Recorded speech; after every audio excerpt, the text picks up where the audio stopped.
बॉलीवुड गुलकारा अलका याग्निक आज 53 साल की हो गई हैं। वो 20 मार्च 1966 को कलकत्ता में पैदा हुई। उनकी वालदा उन्हें बचपन से ही गुलकारा बनाना चाहती थी, इसलिए उनकी क्लासिकल ट्रेनिंग कराई और 6 साल की उम्र से उन्होंने ऑल इंडिया रेडियो कलकत्ता से गाना शुरू किया। अलका याग्निक ने अपना पहला फिल्मी गाना 1980 में फिल्म पायल की झनकार के लिए गाया।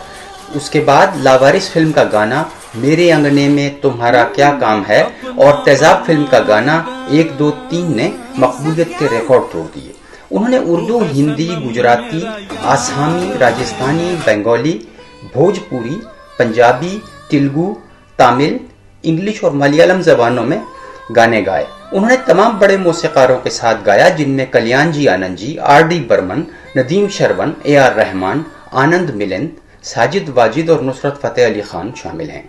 अलका याग्निक ने बेशुमार गुलकारों के साथ गाने गाए, मगर कुमार सानू और उदित नारायण के साथ उनकी जोड़ी खूब जमी। उन्होंने टीवी पर मौसीकी के प्रोग्राम सारे गामा पा स्टार ऑफ इंडिया और सारे गामा पा लिटिल चैंप्स में जज के फराइज सरंजाम दिए। 2012 में उनके गाए गीत ताल से ताल मिला को एक सर्वे में सदी का सबसे मकबूल गीत करार दिया गया। वो अब तक 1114 फिल्मों में 2500 के करीब गाने गाकर बॉलीवुड में 5वीं पोजीशन संभाले हुए हैं। अलका याग्निक 7 बार Filmfare awards, national award, Bollywood movie award, IIFA award, star screen और जी साइन अवार्ड्स हासिल कर चुकी हैं। मुकीम अहमद, वाशिंगटन।